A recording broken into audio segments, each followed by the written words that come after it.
Welcome back, everybody, to another deep dive. Today, we're diving into the world of B.F. Skinner Oh, yeah. and his ideas about this concept called programmed instruction. Okay. And to help us unpack all this, we're going to be looking at excerpts from his book, The Technology of Teaching. Right. Now, you've probably heard of Skinner before, Yes. maybe from like Psych 101. You know, he's one of the big names in behavioral psychology, operant conditioning, shaping behavior with like reinforcement and contingencies and all that good Oh, stuff. absolutely. So today we're going to kind of take all of that and see how he applied it to the field of education and really kind of explore his vision for Interesting. how we learn. Yeah, it's what's often overlooked, I think, with Skinner. You know, he got really into the theory, but he was also really passionate about the application, Right. especially when it came to education. And, you know, he really had this deep belief that with the right contingencies of reinforcement, and that basically means, you know, carefully structuring the relationship between actions and consequences, and that you could teach almost anything. So it's not just like, you know, memorizing multiplication tables or something. No, Like, exactly. his vision was much bigger. It was much broader than that. Okay. He really believed that even complex skills like, you know, critical thinking, musical ability Wow. could be taught if you broke it down in the right way. Okay, hold on. How do you teach Right. thinking in like a step-by-step way? Yeah. I mean, thinking is messy, right? It's not like Yes. building with Legos. That's where it gets interesting, I think. Yeah. Because Skinner argued that you could actually break down the process of thinking into smaller components. And so it's not just about finding like the right answer to a question. It's about presenting problems that require like analysis, deduction, you know, making connections and so forth. So instead of giving a student like a math formula, you give him a puzzle Yes. where they have to figure out the formula themselves. Exactly. Oh, wow. And each step along the way is designed to reinforce Right. that correct thought process. Interesting. So it's like training wheels for your brain, kind of. Yeah. Okay, I'm starting to see the potential here, but I don't know.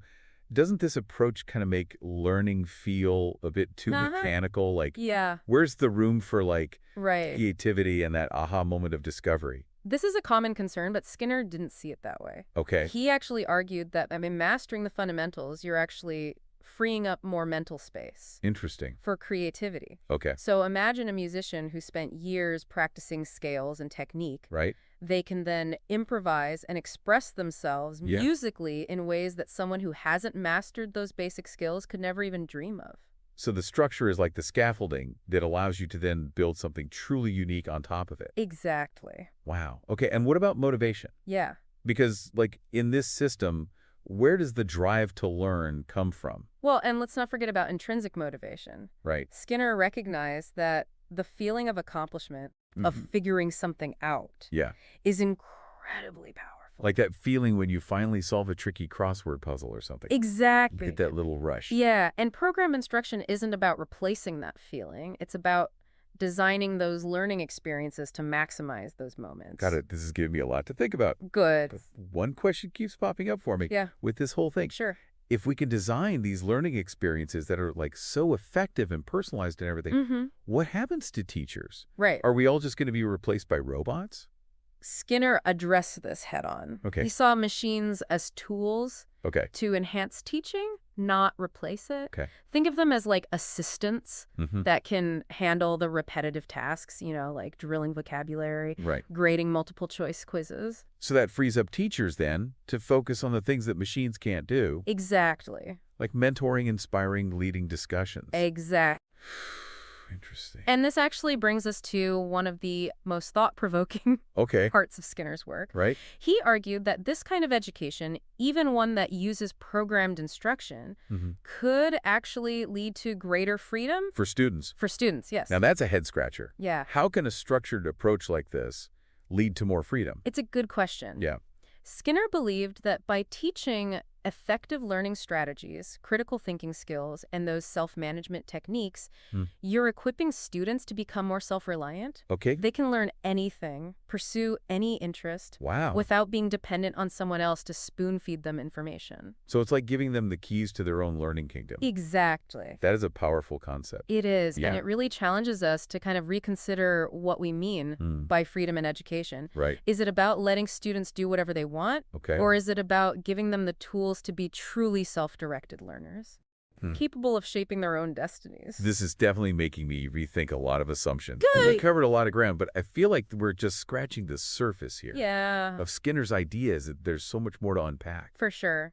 Yeah, it's like a shift in perspective, right? It's Yeah. not just about the absence of constraints. It's about learning how to work within them, even shape them to your advantage. Like a sculptor working with stone. Exactly. The stone itself has limitations, Sure. but a skilled sculptor uses those to create something Right. beautiful and meaningful. Yeah, and that actually brings us back to the role of technology. Okay. Because Skinner saw machines as incredibly powerful tools for creating these kinds of learning experiences. Okay, so we talked before about how machines could handle some of those more rote tasks in teaching. Right.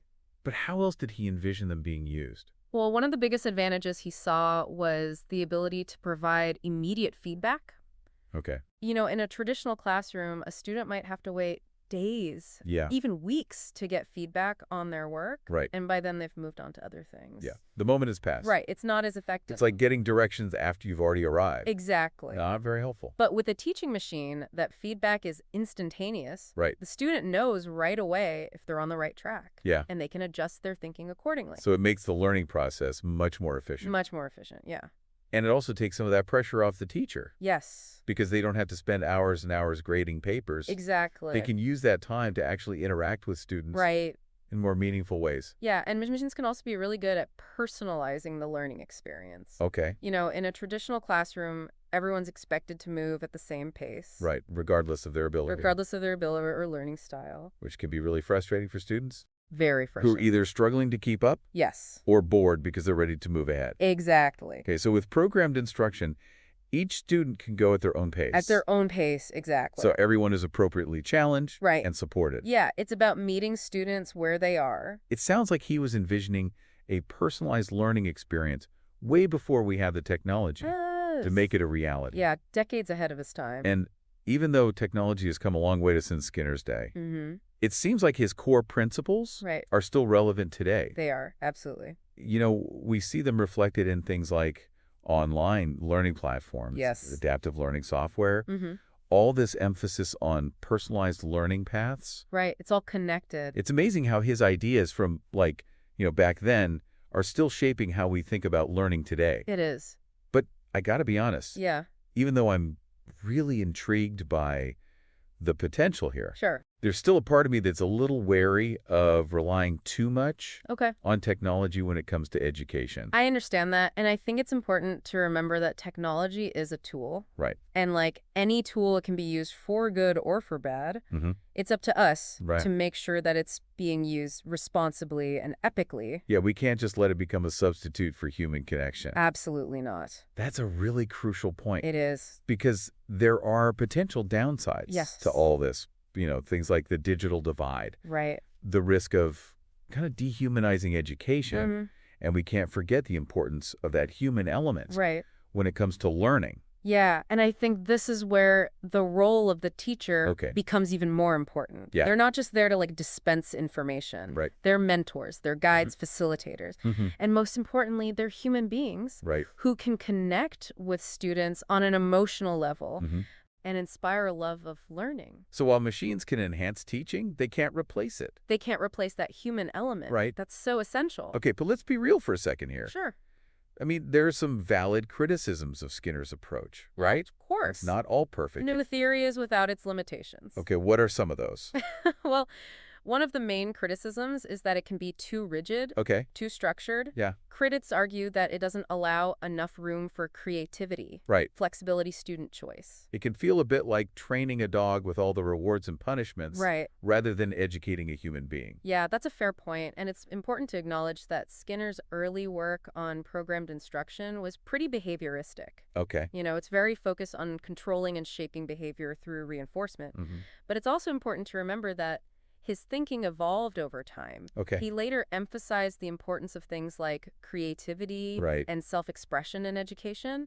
So how did he square those two things? Well, he believed that creativity wasn't something that could be directly taught. Mm-hmm. but rather it emerges from a strong foundation of Right. knowledge and skills. Interesting. So once students have mastered those fundamentals, Okay. they'd then be free to explore, experiment, Yeah. create in more innovative ways. Like that saying, you have to know the rules before you can break them. Exactly. Okay. And he saw programmed instruction as a way to help students learn those rules Mm-hmm. more efficiently and effectively, Right. freeing up more time and energy for those creative pursuits. Okay, that makes sense. But there's another common criticism I think we should touch on. Right. Some argue that programmed instruction with this emphasis on individual learning Yeah. doesn't really address the social aspects of education. Right, because humans are social creatures. We are. And we often learn best in groups. Absolutely. Bouncing ideas off each other. Collaborating, yeah. Learning from different perspectives. And Skinner actually acknowledged this in his later work. Okay. He even suggested that machines could be used to facilitate Wow. group discussions and collaborative activities. So it's not an either or. Not at all. It's finding that balance. It's about finding the right balance Okay. between individual and social learning. It seems like he was always willing to adapt his ideas, He was. He wasn't afraid to challenge his own assumptions. Yeah. And keep evolving his thinking. That's one of the things that makes him so fascinating. Okay. A true innovator, Right. constantly pushing the boundaries of what we thought we knew Right. about learning and teaching. So while his ideas might not be a perfect fit for every situation, Sure, they definitely offer valuable insights they do. into the nature of learning. Absolutely. And they challenge us to think critically about our own educational practices. Right. And to explore those new and innovative ways. Yes. To help students learn and grow. Wow, it has been a fascinating journey into the world of B.F. Skinner. It has. So as we wrap up our deep dive into the technology of teaching, Yeah. what are some of those key takeaways? Well, I think one of the biggest is that programmed instruction at its core is about understanding Mm-hmm. the mechanics of learning itself. Okay. It's not just about, drills and memorization. It's Yeah. about really understanding those principles Mm-hmm. and then applying them to teach almost anything. Right. And we talked a lot about machines, but it seems like the real takeaway here Yeah. is that Skinner's ideas force us to really think differently Mm-hmm. about how we design learning experiences, Right. whether we're using technology or not. Absolutely. And I think we can't forget that his vision was ultimately about Yeah. empowering students, Okay. giving them the tools, the mental models they need to become self-directed learners, Mm-hmm. capable of shaping their own educational journey. Which brings us back to that idea of freedom through structure. Yes, It's almost a paradox, but it is. it makes sense the more you think about it. It does, yeah. Like learning a new language. Right. The grammar rules might seem restrictive at first, Sure. but once you master them, Yeah.